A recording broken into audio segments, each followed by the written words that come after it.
India is among the most culturally diverse countries in the world. From the snow-capped Himalayas to the sea-lapped shores of Kanyakumari, the country provides ample opportunity, hope and life.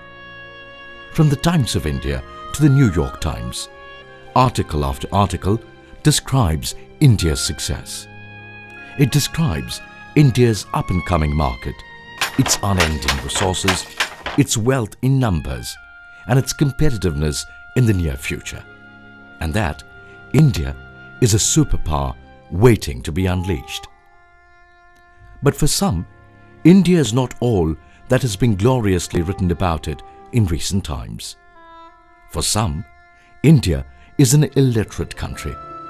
For some, India lacks adequate health care. For some, India provides little or no economic opportunity. How can such a large dichotomy continue to plague this country? How can, in a conversation about India, one mention its market competitiveness and market share, and at the same time quote of high illiteracy, or of child mortality rate, or of the dire poverty? An ideal conversation would be focused on the positives of India. A real conversation focuses on the negatives of India. We know what you're thinking. So what can we do about it? More importantly, what can I do about it? Welcome to the Ekal Vidyalaya movement. This is a passion and a determination to change the lives of those illiterate and poor people who dwell in the remote villages of India. Ekal Vidyalaya, or One Teacher School concept, was initially started in 1998, during which 40 schools were started in the Northeast. As support, time, effectiveness and local awareness grew, the concept was embraced, and today there are over 35,000 successfully running schools. Today, in the region of Northeast India, the students of 5 to 12 years can be seen reciting tables of mathematics, learning English words and solving questions of mathematics on the blackboards of Ekal schools. Because of constant efforts of Ekal, the rays of literacy have begun to shine in rural and tribal areas. As a result thereof, the dropout rate from the schools has considerably declined. Dr. Radhakrishnan was born on the 5th of September 1888 at Tirutani, a holy place in the Chittoor district of Andhra Pradesh. For his higher studies, he went to Vellore and then to Madras. A significant change can be seen in the percentage of female students in all Ekal schools, as more and more girls are studying there. The girl students, with their beaming faces, are determined to explore the new horizon of knowledge. As Ekal school focuses on village development, the students, apart from getting basic education, are also acquainted with the ill effects of pollution and are further advised as to how they can save the environment. The students are specially trained to throw waste material separately. From this material, they prepare vermicompost, which is sold to the farmers to use in their fields in place of chemical fertilizer. As a result, their yield has increased considerably. हम लोग केचुआ खाद गांव का और घर में शुरू किया, करने के बाद हम लोग का खेत में डाला, धान खेत में, तो धान का जो उपज रहा खूब ज़्यादा होने लगा। जो बीघा में 2, 3, 4 कुंटल होता रहा, अभी आज हमारे गांव में 10 से 12 कुंटल होने लगा केचुआ खाद डाल के। बीमारी भी कुछ कम हो गया। Among many other trades, the production of vermicompost is considered to be of highest importance.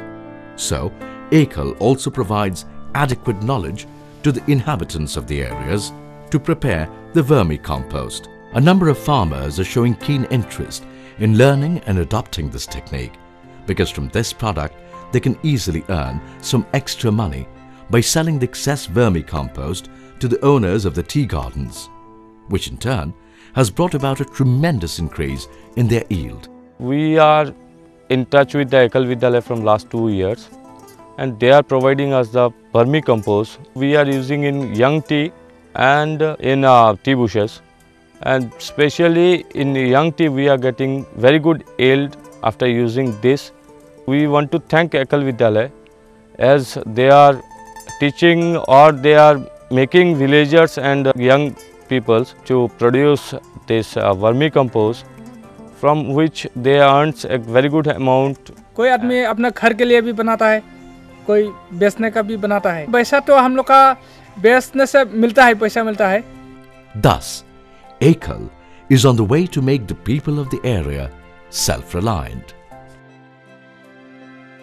Ekal, cooperating with the administration under sanitation awareness program with a view to maintaining cleanliness and raising living standards of the inhabitants, has built toilets in some villages of Assam.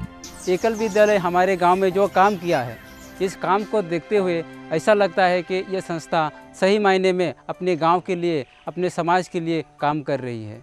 The persons concerned with Ekal were well aware about the non-availability of medical care in the remote and forest areas of northeastern states.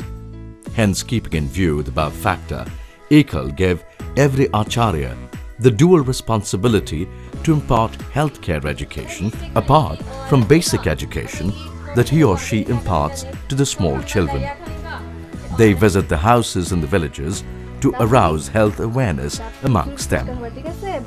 Ekal further provides necessary knowledge about personal hygiene and cleanliness to the inhabitants of the areas, since it guards them from illness and diseases. Ekal is gradually achieving every target for the multifaceted development of tribal and distant villages. In this way, considering the basic needs of the people and touching all aspects of life, Ekal movement is marching ahead with zeal, facing and overcoming all hurdles in its way to accomplish every future target successfully. बहुत परिवर्तन हुआ है, बहुत विकास हुआ है, और इसलिए हम लोग पहले जैसा बस्ती अभी नहीं रहा। अभी हम लोग थोड़ा डेवलप हुआ है, प्रोग्रेस हुए हैं बोल के हम लोग अभी बोल सकते हैं। Ekal has won over the confidence of millions of villagers in remote areas. It is a mission to bring about a social change, and for that it has rekindled the lamp of knowledge, which has dispelled the darkness of illiteracy. The people attached with Ekal can now sign papers instead of putting thumb impressions thereon.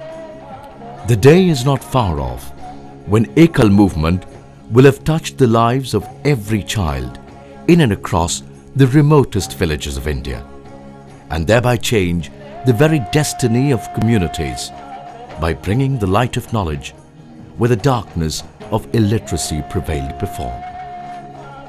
That day, there'll be no boundaries to cross.